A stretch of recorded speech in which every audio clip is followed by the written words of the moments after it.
एक बार एक शिकारी शिकार करने के लिए जंगल में पहुंचा।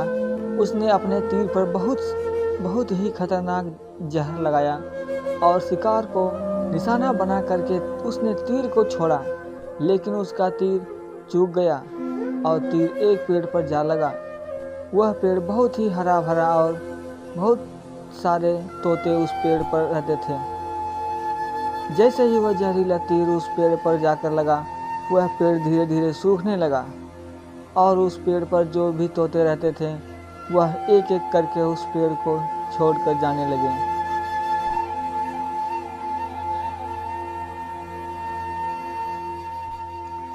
उस बड़े से पेड़ के कोटर में एक बहुत ही बूढ़ा तोता रहता था, जो बहुत ही धैर्य और अच्छे मन का था।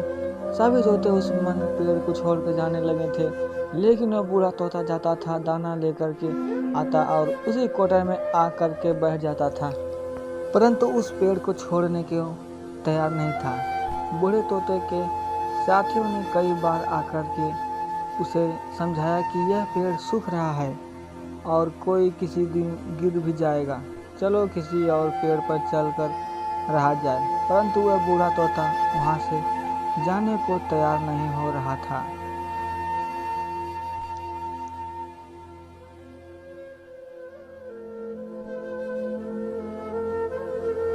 अब यह बात देवराज इंद्र तक पहुंची। उन्हें बताया गया कि एक तोता वह जिस पेड़ पर रहता है, उस पेड़ पर एक जहरीला तीर लगने के कारण सूखने, गिरने और खत्म होने के कगार पर आ गया पहुंचा है, और एक बूढ़ा तोता अभी भी वहीं पर रह रहा है। वह दाना लेकर आता है और वहीं पर रहता है, जबकि उस जंगल में बहुत से सारे पेड़ हैं, लेकिन वह उसी पेड़ पर रह रहा है।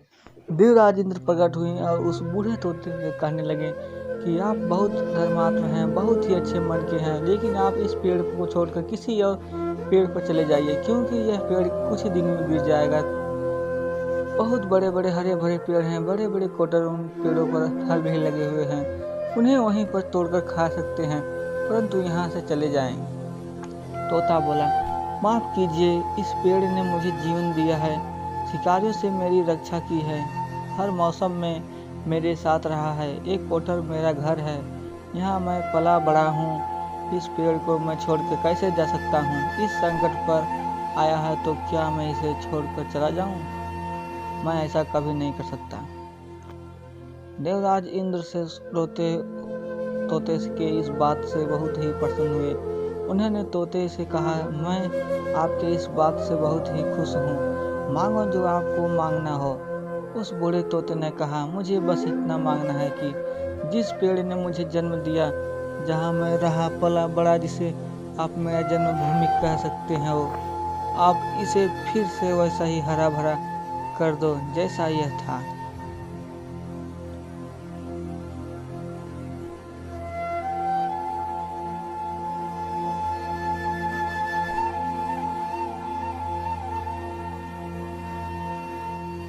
देवराज इंद्र ने अमृत से उस पेड़ को सींच दिया और पहले ही तरह हरा भरा कर दिया। अब वापस से उस पेड़ पर जाकर के बाकी तोते रहने लगे। वह बूढ़ा तोता कुछ समय तक और जिंदा रहा, फिर उसकी मृत्यु हो गई और वह स्वर्ग में चला गया। यह कहानी हमें सिखाती है कि जब किसी भी इंसान का बुरा दौर आता है तो इमोशनली वह टूटा हुआ होता है, उसे किसी के सहारे की जरूरत होती है, किसी की आवश्यकता होती है। अगर आप ऐसे समय में उसे छोड़कर चले जाएंगे, उससे बात नहीं करेंगे, मुंह मोड़ लेंगे, तो आपसे बुरा कोई नहीं है, क्योंकि आप किसी के सुख का साथी बने या ना बने, लेकिन आपको हमेशा किसी के दुख का साथी जरूर बनना चाहिए। धन्यवाद।